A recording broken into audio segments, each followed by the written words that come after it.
Jean. I'm Jean. I'm Jean. Hello. And I'm glad you're here. We're talking about something that I think we all want to know more about. Living the good life. Good life. You're like, what even is that? Like, what's the good life? Okay, just here's what I need you to know. You can do a lot right now, even as middle schoolers, to help set yourselves on a path to living your best life. Now, some of you are listening to me right now and thinking, I have to do something to live this good life? I already have a lot of things to do, like school, sports, following the rules at home. I don't have any more time or energy left to do anything that requires hard work. Ugh.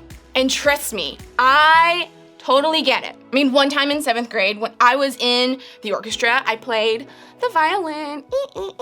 That's not what it sounds like. It's more like.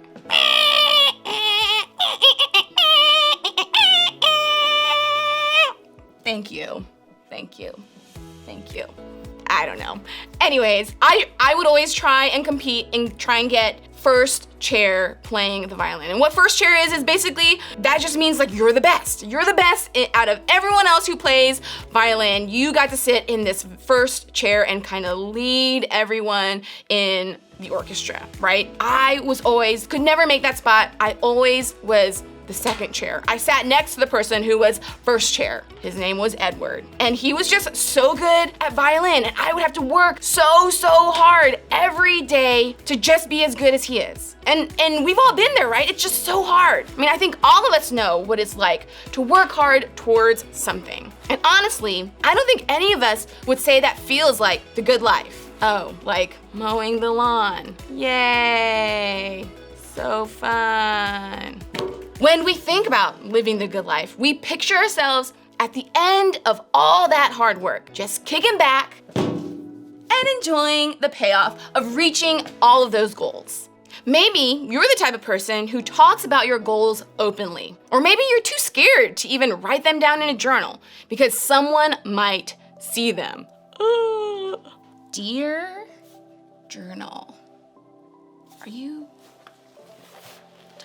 Regardless, the reality is this. We all have dreams about what's next. We all have goals that we want to achieve to help us live the good life. But when we picture them, we just picture the finish line. We tend to forget that in order to get there, we actually have to do the hard work. But let's be real. Hard work isn't really anybody's idea of a good time. It's not something most of us would probably even say we enjoy. And a lot of the time, we do just about anything to avoid it, because we all have things that stop us from working hard. For some of us, working hard means people will find out we actually care about something. And sometimes it's cooler to look like you don't care, isn't it? Yeah, whatever. I don't care about that. For others of us, hard work means putting in effort, but not ending up getting the results we want. And that means disappointment. And nobody wants to experience that. So maybe you're thinking it's better not to just try at all. Or sometimes all that hard work feels hopeless.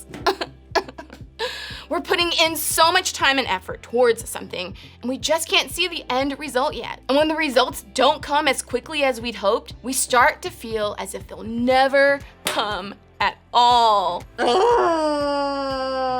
Or maybe for you, it's not that you're trying to avoid hard work. It's just that something better came along to distract you from it. Ooh, yeah, like that. I know you know what that's like. Like you wanted to remember to finish your chores, but then that new show on Netflix came out, and then before you know it, it's like, are you still watching? And you're like, yes, of course I am.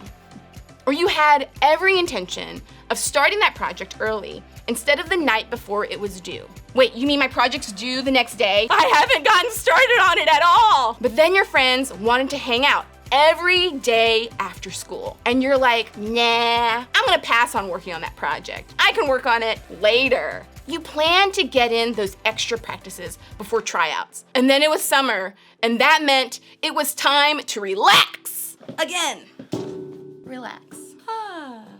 Hey, I get it. When it comes to hard work, I feel all that and more. I plan to work hard for the things that are really important to me. Sometimes I even start doing it, but then I just don't. And what happens? Well, I'm frustrated by the results. I find myself thinking, well, I was going to do that, But, can we just stop here and imagine what the world would be like if everyone lived with this "I was going to" approach to hard work and responsibility? If the people you depend on began opting out of their responsibilities because they found something more fun to do, because something distracted them from or frustrated them about hard work? Like, what if your coach had every intention of going to practice, but decided to stay home and play video games for a week right before the big game? Man. Your team's chances of winning the championship would be pretty low. Or what if your parents planned to go to the grocery store and make dinner, but they got frustrated with the effort it required, so they decided not to do it? Your whole family would be super hungry. Or what if your small group leader meant to show up and lead your discussion this week, but decided it just wasn't worth the drive? You'd be pretty disappointed, right? Where's my small group leader? Where's my small group leader? What if I just decided I didn't feel like talking anymore? I'm kidding. I love talking. That's why I'm here. When it comes to following through with plans or putting in the effort to make things happen, we often choose what seems to be easy or fun over taking ownership of our responsibilities. Well, where does that get us? Well, I can tell you where it doesn't get us, and that's closer to the good life. So what do we do?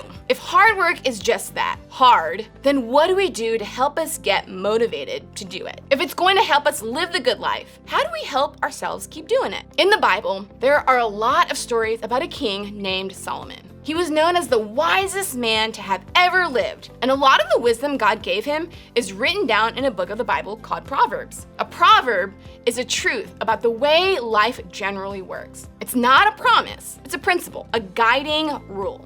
Now, Solomon's Proverbs aren't 100% guarantees, but since he was the wisest man ever, God definitely gave him insight into how the world works. So Solomon would have known about the paths that most often lead to the good life. And I think the wisdom Solomon shared in the proverb we're looking at today can help us a lot when it comes to a struggle with hard work. Here's what it says.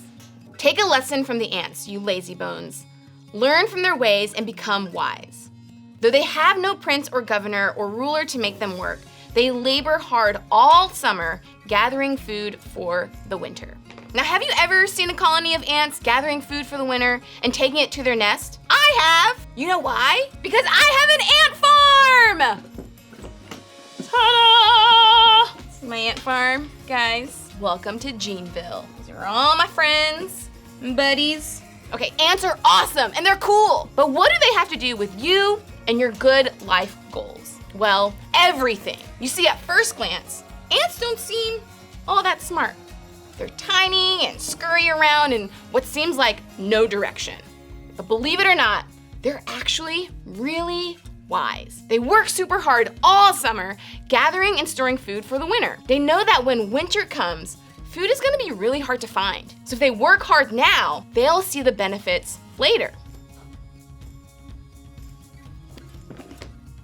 Now, your idea of the good life might not involve working in the hot sun to store up food for the winter, but you do have goals and dreams. And in order to reach them, you have to put in the work. Your homework and chores won't get done unless you do them. The French horn won't magically learn to play itself. And you can't just show up to your soccer game and expect to make the winning goal without putting in some practice first. If you want your future to look a certain way, you have to put in the hard work first. What would happen if these ants didn't work hard all summer to store food? They'd starve when winter came. My poor ants. And what will happen if you don't put in the hard work when it comes to your goals and responsibilities? Well, you may not starve, but you'll probably miss out on some really great things in your life. If you don't do your chores, then you won't get to hang out with your friends over the weekend. If you don't do your homework, you might not get the grades you need to pass your class. It's just like, remember at the beginning, earlier I was telling you, I was trying to get first chair? Well, all year I practiced and practiced so hard. I played my scales, I practiced my songs, I did all that. And eventually I was able to beat Edward and got first chair. Woo! Ooh, ooh, Jean got first chair. Ooh, ooh. Sorry, Edward. You see, the goals and outcomes you want for your good life are connected to the work you put in today. So if you want the good life, treat today like it matters. Now, putting in hard work doesn't always guarantee that you'll get what you've been working towards. You might study super hard for that test and still fail. You might do drills every day and still not win your tennis match. But does that mean we shouldn't put in the work to try to attain our good life? No! God doesn't want us to live the in-between of dreaming and living. He wants us to pursue His best for us. He wants us to treat today like it matters, like it impacts our future. He wants us to chase after and live the good life. But the difference between wanting the good life and living the good life is doing something about it rather than just talking about it. And it can start today. Today. Now remember, if you want the good life, treat today like it matters. If you want to enjoy the benefits of your hard work one day, you've got to own your responsibilities and put in the work today. When you choose to put effort into certain areas of your life, that's choosing to pursue the good life. When you put effort into getting your assignment done on time, you may or may not get the grade, but what you will gain is the discipline it takes to get the job done. Get it done. When you put work into prepping for your soccer game or chorus concert, you learn to recognize what doing your best looks and feels like. Every single one of us is on a path towards something in life right now. So start this week by asking yourself this: what's one goal I have? What's one thing I want to accomplish in my life? In this year, even this week? Is it making the team, passing your math test, or even just being kinder to your siblings? Whatever it is, identify that thing in your life. Then ask yourself this next question: what hard work do I need to put in to help me get there? Is it setting aside some much needed practice time? Is it setting a reminder to make sure you study? Maybe you need to make more time with your brothers or sisters. Whatever it is, there's something in your life that requires more effort to help you get where you want to go. And in order to get to the good life in that one area, you're gonna have to put in the work, because what you do today impacts the future life you'll lead. If you want the good life, treat today like it matters. We all have areas in our life that we could stand to put more effort into. So as we head out today, think about your answer to this question: what's one area in my life where I struggle to put in hard work? Make more tunnels. Make more tunnels.